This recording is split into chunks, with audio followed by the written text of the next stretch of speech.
You're staring at a photo from last night. Your thumb hovers over the share button, and right before you press it, your stomach tightens. A quiet voice in the back of your head asks, "Why am I doing this?"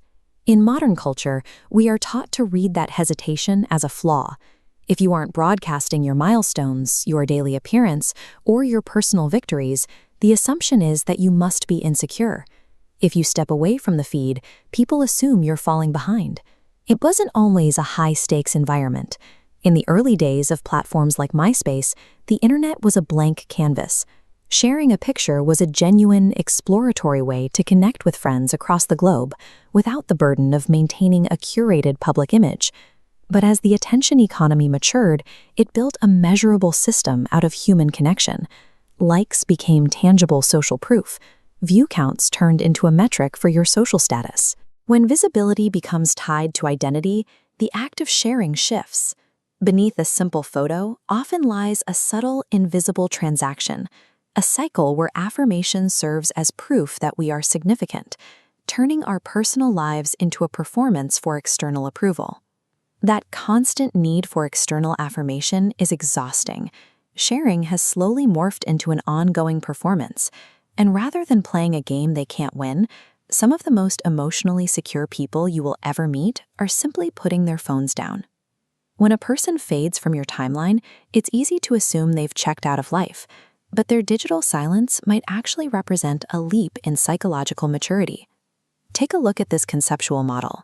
Psychologists describe our typical online behavior as driven by extrinsic motivation, represented here by the external arrows constantly feeding a fragile central core. This is a state where your actions are dictated by the anticipation of external rewards, specifically the drip of dopamine you get when an algorithm rewards your content. Now, watch what happens to the model. The external arrows vanish, and the core becomes solid, radiating its own energy. This represents an internal locus of evaluation. People who quietly opt out operate in this state. They evaluate their success, their happiness, and their worth entirely by their own standards, independent of how a crowd reacts to them. When you possess that kind of secure self-esteem, you don't need a comment section to validate your weekend. You already feel complete without the applause. There's a concept known as the photographer's paradox. It suggests that the moment you feel the desperate urge to capture a memory and prove to the internet that you had fun, you immediately ruin your ability to actually enjoy it. Curating your reality for an audience splits your focus. Part of your brain steps outside the moment to manage the angles, lighting, and expected reactions. You become a detached observer, packaging your life into content. Refusing to post isn't about hiding from the world. It is a deliberate decision to protect your undivided attention. It is choosing to be fully present, rather than performing your life for an imaginary audience. Highly perceptive people experience digital exposure with intense clarity.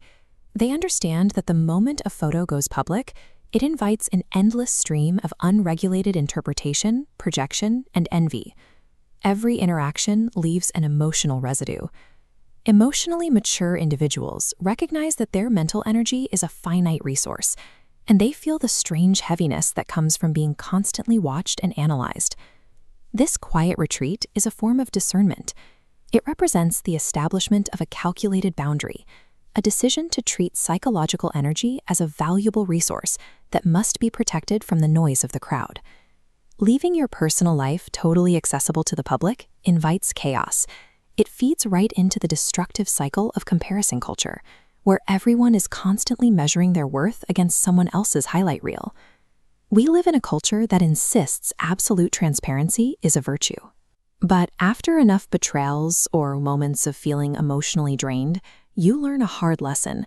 Keeping your life entirely open leaves you vulnerable, and selective visibility is the only way to protect your peace. Deciding who gets to see the intimate details of your day is a profound act of self-governance. It requires the deep realization that not everyone scrolling past your face deserves a window into your world. Constant visibility creates a subtle trap.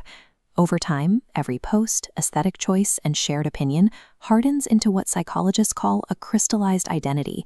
You become a predictable brand, forced to act a certain way just to satisfy your followers. Once that digital identity crystallizes, it becomes incredibly fragile. Any natural human change, a shift in mood, a new interest, a quiet weekend, feels like a deviation from the script, and your audience treats it like a betrayal. This is exactly why certain A-list actors intentionally avoid social media. By staying offline, Scarlett Johansson maintains a strategic absence. She refuses to box herself into an accessible daily persona, protecting her fluidity so she can remain a blank slate for her roles. Jennifer Lawrence follows the exact same logic. Stepping away from the feed prevents the public from freezing her into a single, easily consumable character. The 20th century philosopher Albert Camus argued that in an absurd system, refusing to play by the rules is the ultimate act of rebellion.